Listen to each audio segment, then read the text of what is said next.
बिस्मिल्लाहिर्रहमानिर्रहीम, अस्सलाम वालेकुम। इस वक्त सोशल मीडिया पर यह वीडियो वायरल है। इस वीडियो में आप देख सकते हैं मियां नवाज शरीफ और मरीम नवाज साहिबा इकट्ठे नजर आ रहे हैं। एक खातून ने यह वीडियो बनाई है और जो कुछ वो इसमें कह रही है वो मेरे लिए दोहराना मुश्किल है। जो वो इल्जामात लगा रही है, जो कह रही है कि देखिए ये पाकिस्तान का पैसा लूट कर किस तरह से यहां पर ये लोग आए हुए हैं, क्या यहां पर ये इलाज करवा रहे हैं, यहां क्या हो रहा है। और उसके बाद चीफ सेक्रेटरी पंजाब, जिसका काम है, जो तनख्वाह लेता है, जो टैक्स के पैसे से तनख्वाह लेता है कि आप लोगों को सर्व कर सके, वो यहां पर जाकर शरीफ खानदान की नौकरी कर रहा है। वो इसमें नजर भी आएगा। शायद एक वक्त में वो रुक कर कहीं उस खातून की तरफ बढ़ना चाहता है, लेकिन रुक जाता है। शायद उसको पता लग जाता है कि पाकिस्तान नहीं है, वरना इस खातून को लापता करवा देते, उसके घर पे छापे मरवाते, कुछ भी कर सकते थे। मरीम नवाज साहिबा भी यहां पर होती हैं तो इतनी पुलिस, हर तरफ जनाब प्रोटोकॉल, वहां पर ये सब नहीं है। इनका बस चले सिर्फ चीफ सेक्रेटरी नहीं, साथ ये पुलिस के एहलकार ले जाती हैं और जिसको चाहती वहां से उठा लेती। इस खातून के घर वालों के साथ जो हम देखते हैं कि इस तरह कोई नजर आ जाए तो उसके घर तोड़ दो, घर जाओ, छापे मारो, किसी की इज्जत का, चादर चार दीवारी का कोई ख्याल नहीं, वो हम देखते हैं। लेकिन यहां पर माहौल फर्क नजर आ रहा है। यहां पर ये बाप बेटी बेबस नजर आ रहे थे, अपनी करोड़ों अरबों रुपए की जायदादों के बावजूद यहां पर बेबस नजर आ रहे थे इस खातून के आगे, क्योंकि वहां पर इंसानी हुकूक हैं। देखिए वीडियो।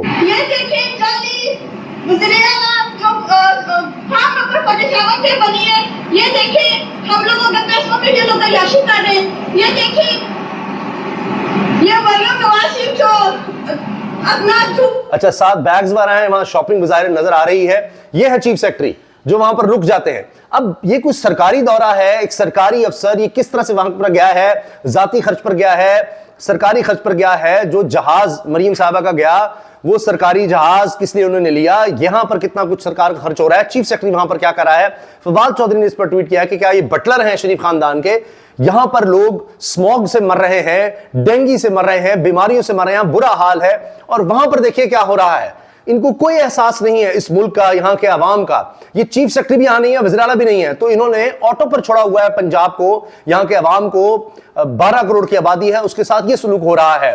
इनको अपनी पड़ी हुई है कि चीफ सेक्रेटरी भी, यानी सरकारी सबसे बड़ा अफसर भी, उन्होंने अपने साथ रखा हुआ है कि जहां हम जाएंगे तुम्हारी ड्यूटी वहां पर है, तुम्हारा काम इस मुल्क को, इस कौम को सर्व करना नहीं है, तुम हमारे जाती नौकर हो। इन्होंने ये किया है, तमाम इदारों को अपने गुलाम और लौंडी समझा है हमेशा से, और ये उसी तरह से इसको ट्रीट करते हैं। वहां जाकर आप देखिए कि लोग इनके साथ हैं, इनके पर्सनल गार्ड भी होंगे, इतनी दौलत है आखिर, लेकिन कोई वहां पर इस खातून का बाल भी कह नहीं कर सका, क्योंकि वहां पर इंसानी हुकूक है, आजादी है, इज़हार राय की आजादी है। अब देखिए आगे वीडियो।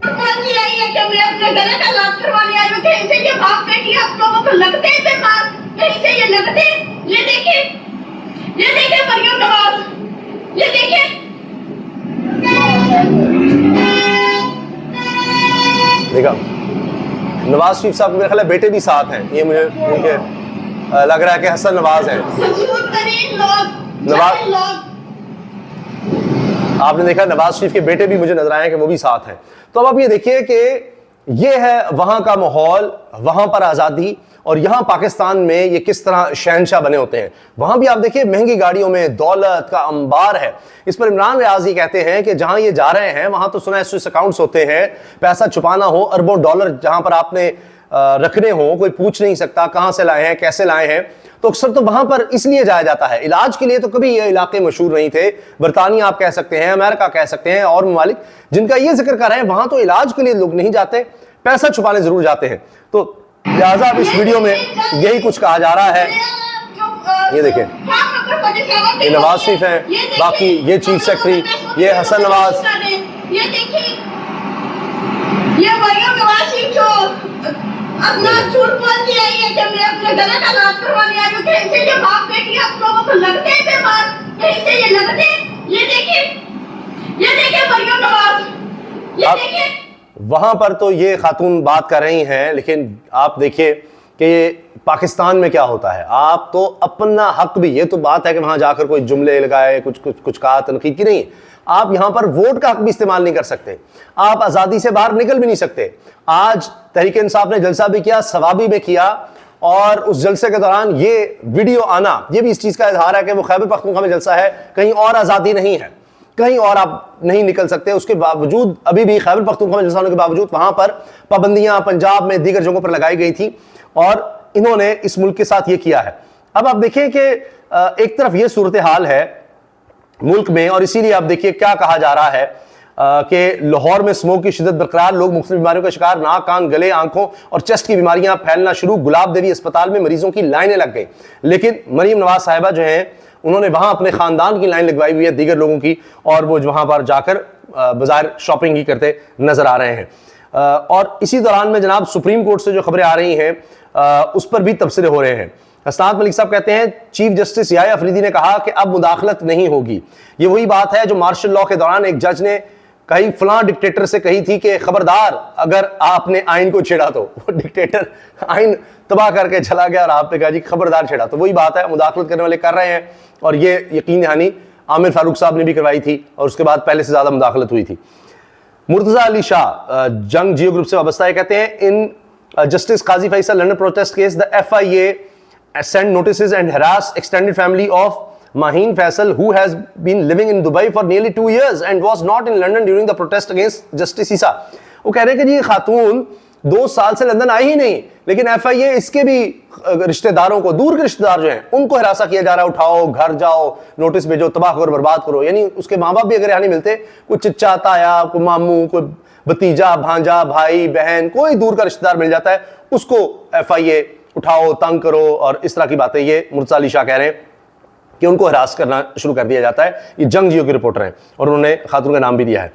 मरीम साहिबा वहां पर शॉपिंग कर रही है, नवाज शरीफ साहब वहां पर गए हुए हैं, बरतानिया, यूरोप, और इनके दौरे कर रहे हैं। यहाँ पर लोग स्मोक से मरे, डेंगू से मरे, उनको क्या, वो तो शायद ये सोचते होंगे कि अच्छा है आबादी कम हो रही है, जितने लोग मरेंगे उतना बेहतर है, हमारे मुलाजिम तो कम नहीं होंगे ना, पुलिस दीगर वो तो हम जितने मर्जी हायर कर लें।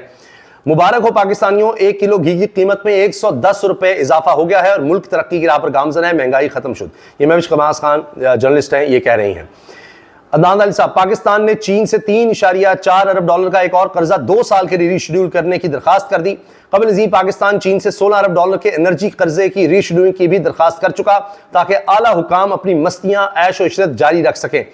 अब ये बातें इस मुल्क के लिए कही जा रही हैं, $1-1 डॉलर को तरस रहे हैं, लेकिन इनके हुक्मरानों को देखकर, उनकी गाड़ियां, उनकी शॉपिंग, उनका शाहाना अंदाज, उनका सरकारी जहाज़ों में फिरना घूमना, उनके बाहर के इलाज, क्या ये लगता है कि ये मुल्क गरीब है? इतनी दौलत, इतना पैसा, अरबों डॉलर जिनके पास हो, उनका मुल्क गरीब है। कमाल है जी।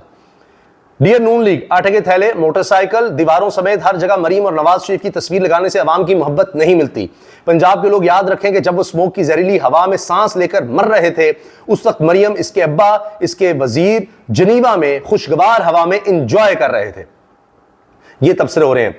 मुल्क एहतियात से नहीं चलते, टैक्सेस पर चलते हैं, हर किसी को टैक्स देना होगा। जबरदस्ती हमारे वजीर खजाना ने कहा सब टैक्स दें ताकि मरियम बीबी खुसूसी जहाज पर जनीवा जा सकें, एक हॉलैंड का शहरी यहां आकर वजीर खजाना बन सके और फॉर्म 47 के जरिए जाली असम्बलियां बनाई जा सकें। सब टैक्स दें। ये इस पर तंज किया फवाद चौधरी ने। अच्छा, और जनाब इस पर अहमद राइज कहते हैं सब टैक्स दें ताकि जजेस की तनख्वाह मरात में एकदम 10 लाख रुपए माहाना इजाफा किया जा सके। टैक्स दें ताकि गैर मुल्की दौरों पर बच्चों, दोस्तों के बच्चों को साथ ले जाया जा सके, चीफ सेक्रेटरियों को, इस तरह के साहबों के साथ ले जाया जा सके। इदारों का क्या हाल किया है ये देखिए। ये FIR लाहौर में पुलिस ने तल्ख कलामी पर एक नौजवान को उठाया, फिर इसके 2 भाई भी थाने में बंद किए, मां और बहन को जदोकोब किया, बेटे को छोड़ने के लिए 35 लाख तामान वसूल किया, घर वालों ने गाड़ी बेचकर रकम अदा की। 7 माह की जिद्दोजहद के बाद मुलजिम पुलिस एहलकारों पर मुकदमा दर्ज हुआ है, आगे कुछ भी नहीं होगा। यह ट्रेनिंग की है मरीम नवाज साहिबा ने, पिछले 3.25 साल में इस हुकूमत ने यह ट्रेनिंग की है पुलिस की। उठाओ पैसे कमाओ। डेंगू ने अगर इस्लामाबाद और रावलपिंडी में तबाही मचा दी है तो बाकी मुल्क की सूरत हाल क्या होगी? जिन 2 शहरों में पाकिस्तान के सब इदारे हैं वहां यह हालत है। डेंगू आउट ऑफ कंट्रोल है, अस्पताल भर चुके हैं, लोगों की हालत खराब है। हुकूमत की तवज्जो अपनी जात, मफाद और इक़्तिदार पर है। रावलपिंडी डेंगू से 2 लोग जाँ भाग, इस्लामाबाद में 3000 मरीज, 7 नवंबर तक रावलपिंडी में 5526। रावलपिंडी ये मरीम नवाज साहिबा वज़ीर आला पंजाब के अंडर आता है, इस्लामाबाद उनके चचा के अंडर आता है, लेकिन दोनों मिलकर कोई बात नहीं, कुछ नहीं हो जाता। ये इंसान थोड़ी मर रहे हैं, ये जानवरों से भी बदतर हैं, जिनके घरों पर आप छापे मारें, उठाएं, गायब करें, जो मर्जी करें आप। 5526 इस्लामाबाद में, 3400 ये रावलपिंडी में 5526, इस्लामाबाद में 3496 केसेस रिपोर्ट हुए हैं। तो लोग मर रहे हैं, लेकिन जनीवा का माहौल कुछ और ही कह रहा है। इसके अलावा सुप्रीम कोर्ट से एक और खबर यह है कि बड़ी अहम पिटीशन दायर हो गई है। बैरिस्टर सलाहुद्दीन साहब दलाइल देंगे। अख्तर मेंगल साहब की तरफ से है सबसे अहम पिटीशन, क्योंकि उनके 2 लोग उसमें उठाए गए थे मुबैना तौर पर, उनसे ज़बरदस्ती वोट डलवाए गए 26वीं आईनी तरमीम पर। अब अगर वो आकर ये कह देते हैं कि हमें अगवा किया गया था, ज़बरदस्ती तरमीम करवाई गई थी, तो ये फिर सब कुछ कलअदम भी हो सकता है। अब आखिरी उम्मीद यहाँ पर आइन बचाने की वो अब सुप्रीम कोर्ट से ही रह गई है, क्योंकि जो लोग आइन का सत्यानाश कर चुके हैं वो तो जनीवा में ये कर रहे हैं और कहीं ना कहीं वहां पाकिस्तानी मिल जाते हैं। डॉन की खबर थी कि उन्होंने कहा प्राइवेसी के लिए हम जरा बरतानिया से इधर उधर चले जाते हैं, वहां जाकर कुछ प्लानिंग करते हैं, जो भी वजह है या इलाज कराना है, कुछ भी। चीफ सेक्रेटरी साहब जबरदस्त, ऐसा ही चीफ सेक्रेटरी अगर आप समझें कि किसी भी मुल्क को मिल जाएगा तो पाकिस्तान से भी ज्यादा बुरा हाल होगा उनका। तो ये देख लीजिए, कभी आपने सुना है कि किसी मुल्क का, उसके सूबे का, उसकी किसी रियासत का सबसे बड़ा सरकारी अफसर इस तरह का बॉडीगार्ड बना हो और इस तरह जाकर करा हो? ये कोई सरकारी दौरा नहीं है। सरकारी दौरा न नवाज शरीफ साहब का है, वो तो सरकारी कोई ओहदा भी नहीं रखते, न मरीम नवाज साहबा का है, लेकिन सरकारी अफसर साथ साथ जरूर हैं ताकि वो जहां मुमकिन हो प्रोटोकॉल दे सकें। लेकिन अब मुमकिन नहीं था, यहां से भी पुलिस के दस्ते वहां पर ले जाते सैकड़ों की तादाद में, और गाड़ियां वो 27-30 गाड़ियों का इनके साथ प्रोटोकॉल होता है, वो वहां नहीं रख सकते, वो मालिक इजाजत नहीं देते। वरना दौलत इतनी है और सरकारी खर्च ये कर सकते हैं, इनको कौन रोकने वाला है? अगर सरकारी जहाज जा सकता है तो सरकारी पुलिस एहलकार कोई 100-200 उनको भी साथ ले जाए, उनको भी वहां पर आप खर्चा कर सकते हैं, तो उनके लिए कोई मसला नहीं, कौन सा अपनी जेब से पैसे देने हैं, तो वो ये कर सकते हैं। लेकिन उन ममालिक में इजाजत नहीं मिलेगी इतने लोगों को इस तरह असलहे के साथ लेकर चलने की और 30-30 गाड़ियों की, ये मसला है। वरना इनको ले जाने में कोई मसला नहीं है, वो यहाँ के खजाने सिर्फ इन्हीं लोगों के लिए तो हैं। इजाजत दीजिए, अल्लाह हाफिज।